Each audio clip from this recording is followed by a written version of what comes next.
가정에서 수요예배 자리를 지키시는 의왕소망교회 성도님들을 주님의 이름으로 환영하고 축복합니다. 오늘 말씀은 일명 옳지 않은 청지기 비유, 불의한 청지기 비유라고 불리는 본문이죠. 그런데 이 말씀을 읽어보면 이해하기가 참 어렵다 하는 생각을 갖게 됩니다. 제가 설교 제목을 지혜로운 청지기 비유 이렇게 했어요. 자, 보통은 옳지 않은 청지기, 불의한 청지기 비유 이렇게 일컬어지는 말씀인데 지혜로운 청지기 비유라고도 칭한다는 것입니다. 내용상으로는요, 옳지 않은 청지기가 분명해요.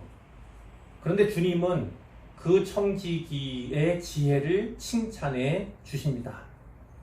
그래서 언뜻 보면 주님께서 이 비유를 통해서 하시고자 하는 말씀이 무엇인가 그것을 이해하기가 쉽지가 않거든요. 그러나 격가지를 하나하나 이렇게 쳐 내려가다 보면요, 그 얼개가 분명하게 드러납니다. 주님께서는 이 청지기, 그의 정직함을 칭찬하신 것이 아니에요. 그는 불의한 자고 옳지 못한 자라고 성경에 기록되고 있다고요. 주님께서 칭찬하신 것은 앞일을 미리 대비하고 준비하는 그의 처신, 이것에 대해서 칭찬하고 있다, 이렇게 이해하시면 되겠습니다. 자, 본문적으로 들어가 보겠습니다. 1절에 보니까 예수님께서 제 아들에게 말씀하셨어요.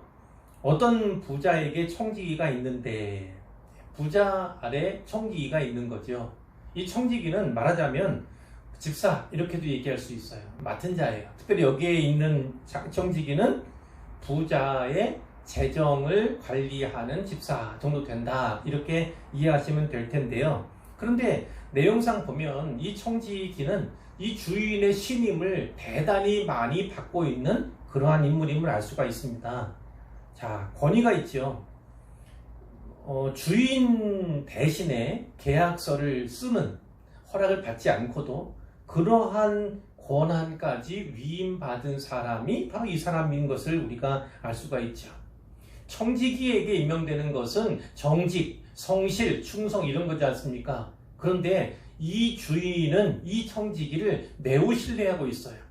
많은 권한을 위임했습니다.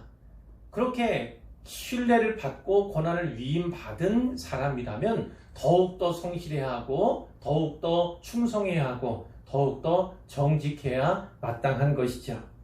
그런데 이 청지기는 그렇지 못했던 것 같아요.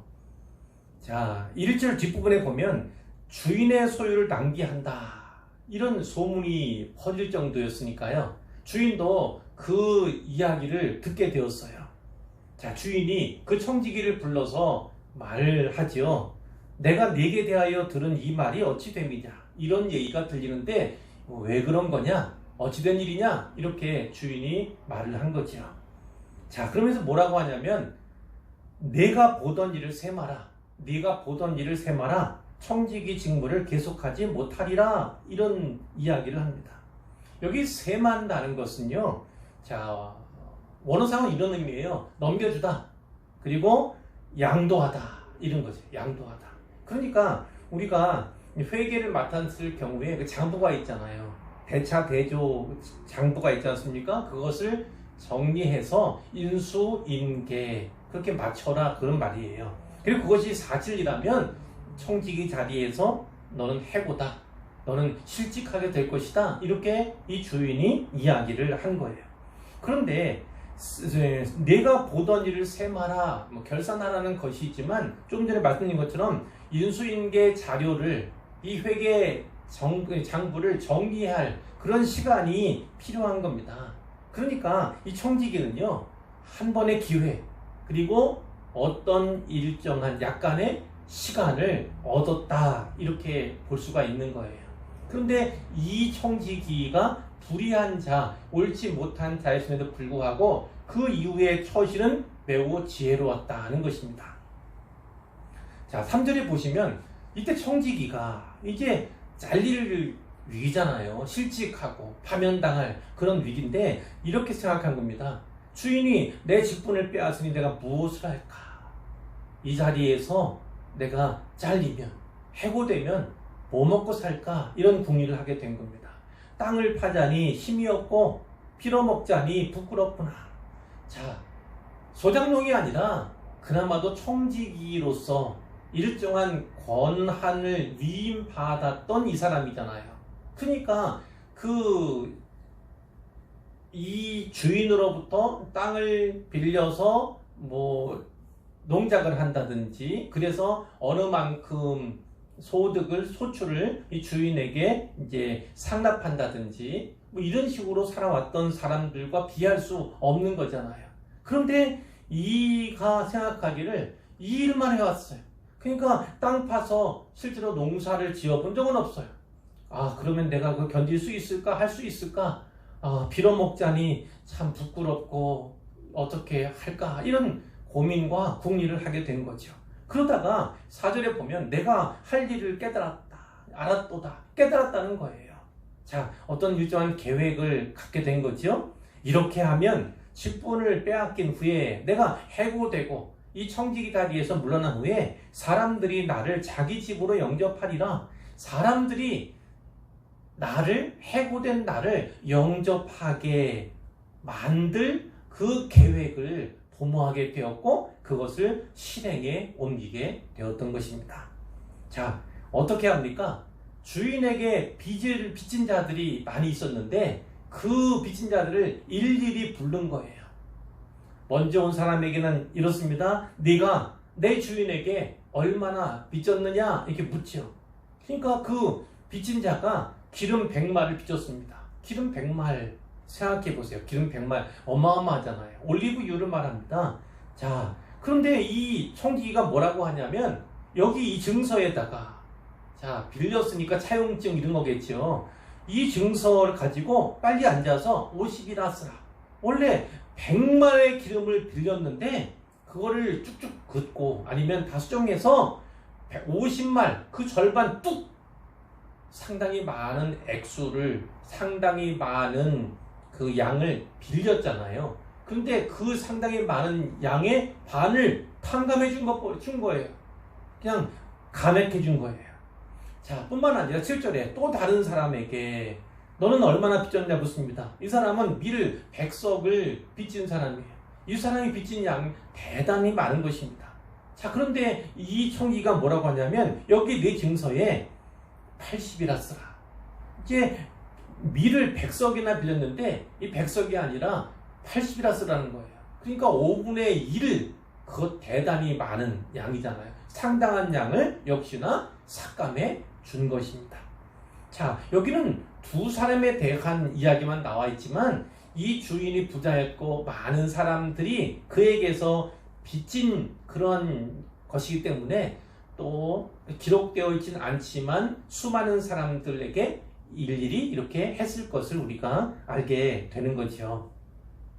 자, 이 사람은 8절에서 주인이 이 옳지 않은 청지기가 이를 지혜 있게 하였으므로 칭찬하였으니, 이렇게 말씀한다고요. 예수님께서 말씀하신다고요. 자, 주인도 이가 옳지 않은 청지기라는 사실을 알고 있습니다. 그런데도 불구하고 지혜를 칭찬하는 거예요. 어떤 지혜입니까?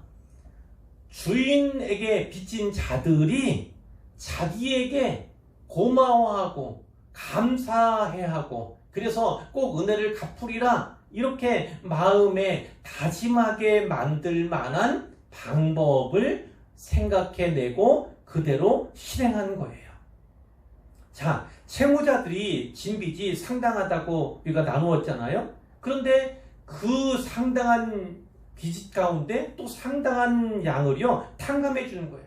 그런데 이 일 또한 주인 몰래 하고 있어요. 이것도 바른 방법, 올바른 태도는 아니었던 거죠.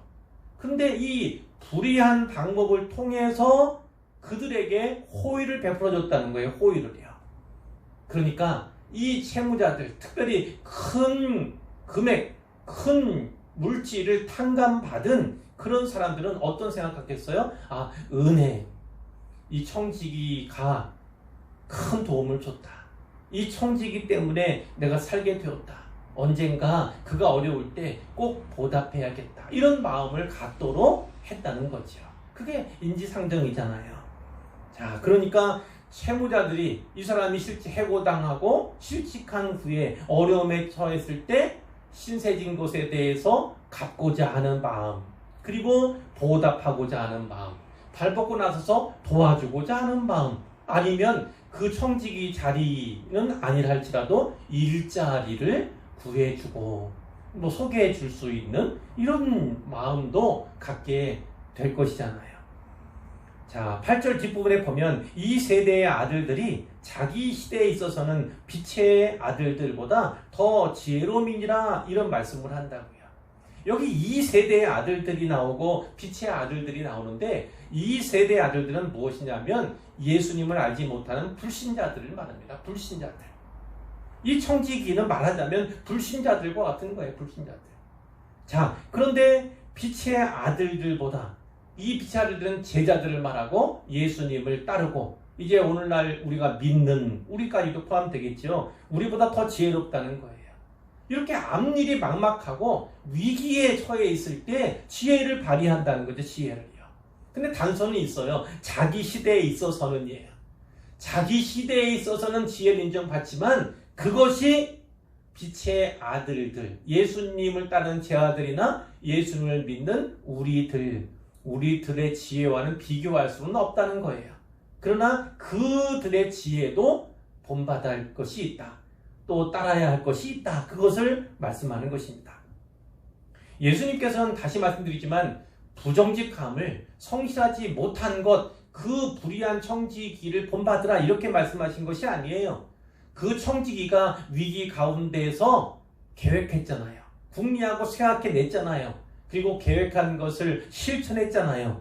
자, 그래서 9절에 보면 불의의 제물로 친구를 사귀라. 예수님이 이렇게 결론을 내시는데 바로 그 일을 이 옳지 않은 청지기가 해냈다 이것입니다. 자, 9절 다시 보시면 내가 너희에게 말하노니 불의의 제물로, 불의의 제물은 말하자면 세상적인 제물을 말하는 거예요. 돈 이렇게 얘기해도 되죠. 그 돈으로 친구를 사귀라는 거예요. 그리하면 그 재물이 없어질 때에 그들이 너희를 영주할 처소로 영접하리라 이렇게 말씀을 합니다. 자, 좀 전에 말씀드렸죠? 이 세대의 아들들 그리고 빛의 아들들 이렇게 나뉘어진 부분이 있지만 자, 9절에 보세요. 그들이 있잖아요. 이 그들이 누구예요? 그들이 누굽니까? 그 앞에 내용을 보면 불의한 재물, 말하자면 돈으로 사귄 친구 이렇게 얘기할 수 있겠죠.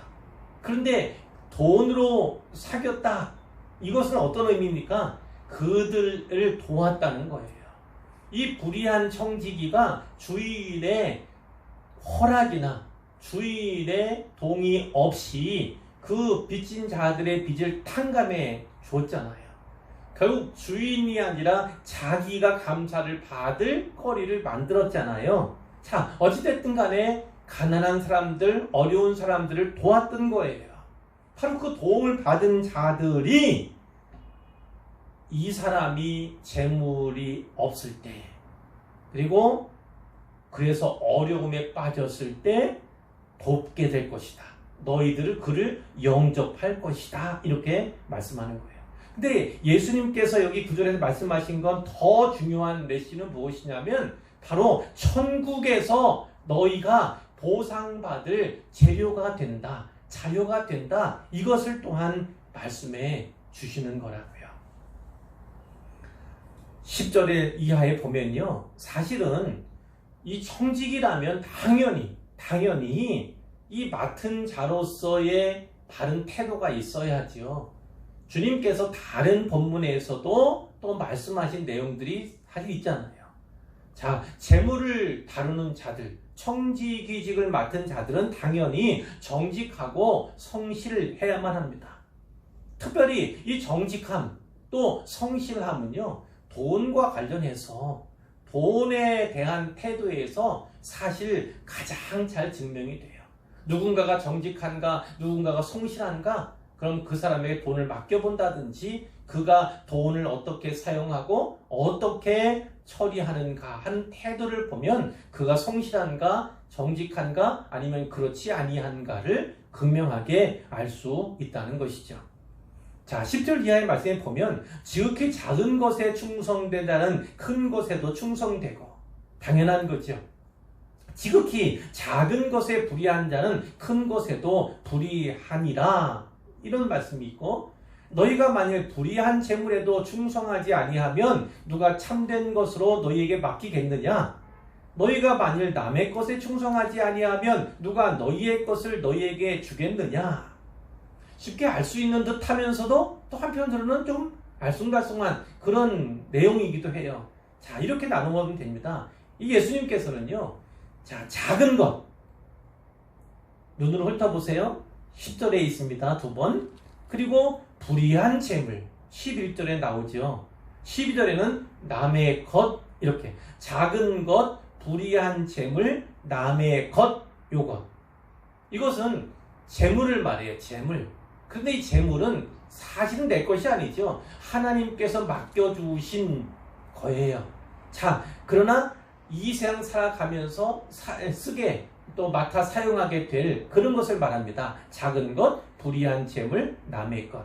그런데 이것과 대조적인 대비되는 그러한 내용들이 나오잖아요. 10절에 보면 큰 것이 2번 나와요. 큰 것. 그리고 11절에 보면 참된 것이 나오고 12절에 보면 너희의 것 이렇게도 나옵니다. 그러니까 앞에 나왔던 그 세 가지와 대조를 이루는 부분이다라는 거예요. 자, 이것이 어떤 것을 말하는 걸까요? 무엇을 말씀하는 걸까요? 하나님께서 우리에게 재물을 맡겨주셨어요. 재물. 그 재물은 작은 것이고 불의한 세상적인 재물이고 그리고 그것은 남의 거. 왜 남의 겁니까? 하나님 거니까 남의 것이요. 우리 게 아니고 하나님 거예요. 그런데 하나님께서 맡겨주신 그 재물을 사용할 때 충성해야 한다는 거예요. 충성해야 한다. 자, 충성해야지만 하나님께서 하늘에 크고 참되며 우리를 위해서 예비된 것 그것을 실제로 누리도록 해 주실 것이다. 이렇게 말씀을 하시는 거죠.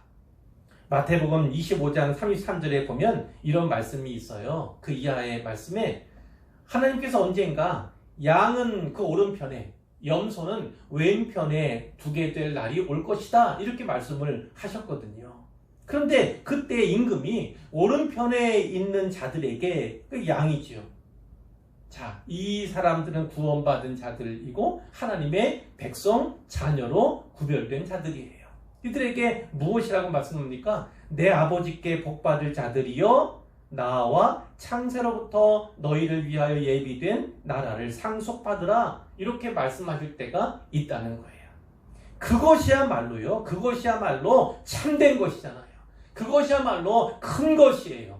그리고 그것이야말로 하나님께서 우리에게 상속해 주시기로 기업으로 주시기로 이미 예비하신 그것이라고요. 그런데 그것을 바라보지 못하고 크고 참되며 그리고 실제로 나에게 우리에게 주시고자 예비하신 것이 있는 줄을 모르고 작은 것에 집착하고 불의한 세상적인 재물에 창념하고 남의 것인데 하나님 것인데 마치 내 것인 양 이렇게 사용하는 다른 말로 하면 불성실하고 불충하며 또 정직하지 못한 그런 모습으로 살아간다면 또 사역해 간다면 누가 너희에게 그 많은 것을 그 모든 것을 주겠느냐 하나님이 과연 그것을 주시겠느냐 이렇게 말씀해 주시는 거예요. 그리고 13절에 보면 분명하게 이렇게 선포하십니다. 집 하인이 두 주인을 섬길 수 없다.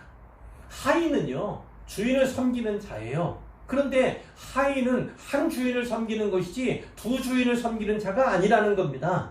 예를 든다면 누군가는 미워하고 누군가는 사랑하거나 혹은 이것은 중히 여기고 이것은 가볍게 여기거나 둘 중에 하나인 것이지 두 주인을 다 중하게 여기거나 혹은 다 사랑하거나 해서 할 수는 없다는 거예요.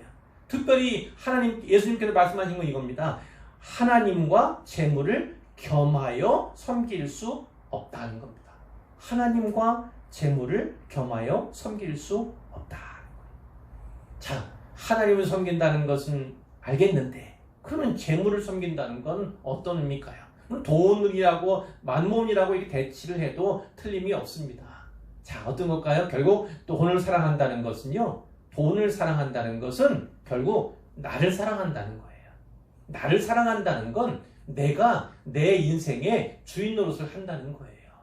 그것은 다른 말로 하면 하나님을 내 주인된 자리에서 끌어내리는 겁니다. 하나님을 주인으로 인정하지 않는 태도를 말해요.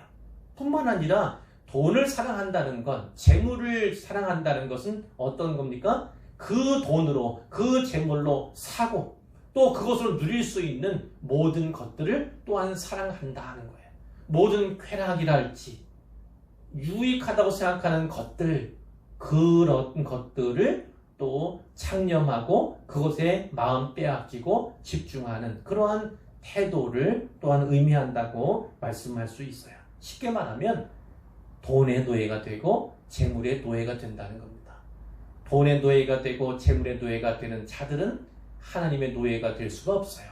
하나님의 종이 될 수가 결단코 없고, 돈, 재물을 주인 삼는 자라면 하나님을 주인 삼을 수 없다는 것이 성경의 증언인 것이죠.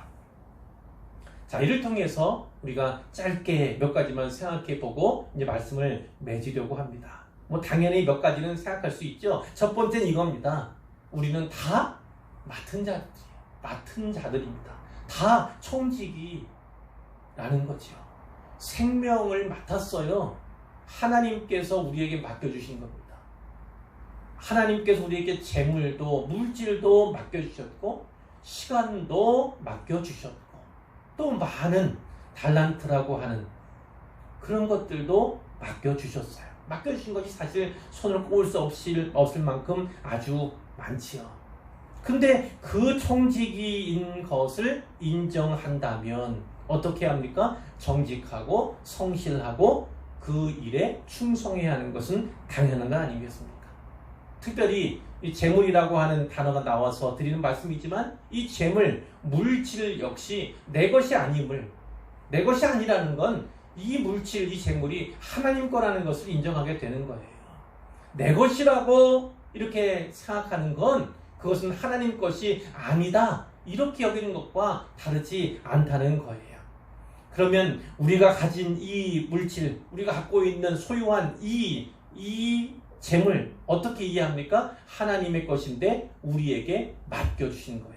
무엇을 위해서? 하나님께서 원하시는 선을 위해서, 하나님의 나라를 위해서 맡겨주신 것임을 우리가 알아야 하는 거죠. 자, 그 중에는 달란트도 더 많은 달란트를 갖고 있는 사람이 있는 것처럼 또 재물도 더 많은 재물을 갖고 있는 사람들이 분명히 있어요. 누군가는 가난하나 누군가는 더 부유하고 어떤 사람은 아주 부유한 그런 사람도 있죠. 그렇게 가난이 아니라 많은 것을 맡겨주시고 더 많은 것을 맡겨주셔서 이 땅 가운데 살아가면서 참으로 필요를 그렇게 많이 느끼지 아니하고 그리고 궁핍 가운데 처하지 않는 그런 일이 있다면 너무나 감사하죠. 그렇게 감사할 만한 달란트와 재물과 물질을 받아 있다면 더욱 감사해야 한다는 거죠. 그뿐만 아니라 더욱 성실해야 하고 더욱 충성해야 하며 더욱 정직해야 한다는 것이 우리가 깨달아야 바라는 거죠. 그런데 분명히 기억해야 합니다. 맡겨주신 것이기 때문에 때가 되면 우리 주님께서 그것을 찾으실 거예요. 우리 주님께서 셈하자 이렇게 말씀하실 때가 분명히 올 거라고요. 그런데 많이 맡아 있는 사람은요, 많은 것이 남겨져 있기를 이 맡겨주신 주인의 뜻에 따라서 그것을 아름답게 사용하여야만 하고 그것을 주님께서 셈한다는 거예요. 그러니까 더 많은 것을 달란트든지 혹은 직분도 마찬가지입니다. 그리고 물질도 마찬가지예요. 많은 것을 누리고 있다면, 풍성하게 가지고 있다면 자랑할 것이 아니라 주님께서 언젠가 셈하시고 내가 많은 것을 가졌음에도 불구하고 남은 것이 적다면 오히려 책망거리가 될 수 있다는 사실을 두려움으로 받아야 하는 것입니다. 자, 그렇게 이해하시면 좋겠고요. 자, 두 번째는 이겁니다. 이 주인이 셈하자라고 하는 그때로부터 이 청지기가 발동이 걸렸잖아요. 이제까지는 그렇게 생각하지 못했고 주인이 알지 못하리라고. 근데 주인이 알지 못한 게 아니라 주변 사람들이 입소문으로 다 알 만큼 다 세상 일은요 비밀이 없어요.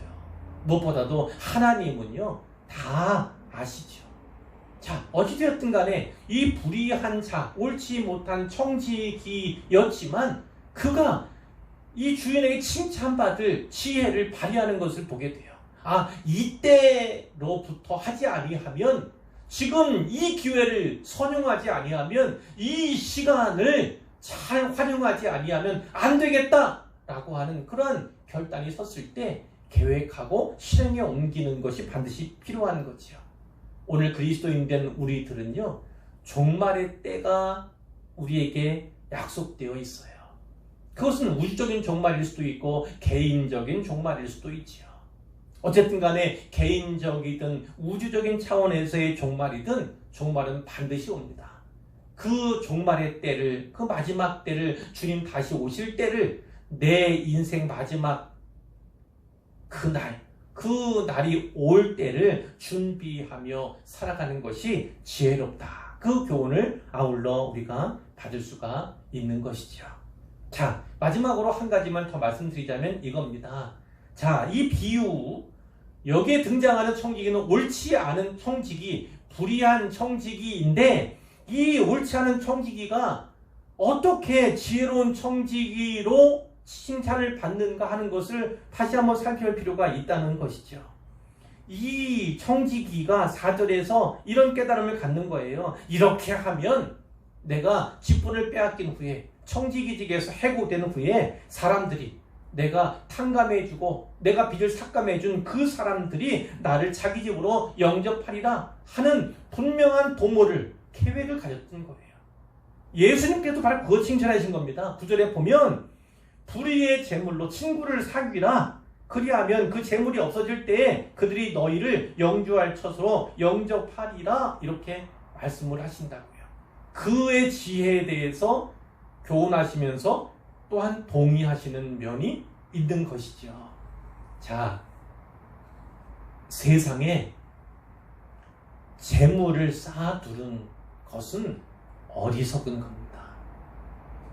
재물은 그 재물로 말미암아서 해야 할 일, 하나님께서 원하시는 일, 뜻하시는 일에 동역하고 동참하도록 하나님께서 맡겨주신 거예요.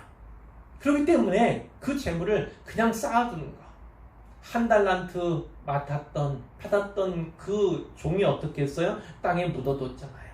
이렇게 하는 거, 이것은 진짜 땅에 묻어두는 거니까요. 그것은 누가 훔쳐갈 수도 있고 또 동인할 수도 있어요. 이런 문제가 있습니다. 자, 이것은 어리석다는 거예요.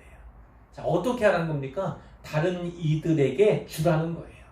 특별히 가난하고 어려움에 빠져 있는 자들에게 가지고 있는, 맡고 있는 소유를 나누어 주라는 것입니다. 그러면 어떻게 됩니까? 하나님께 기억이 되는 거예요. 기억이.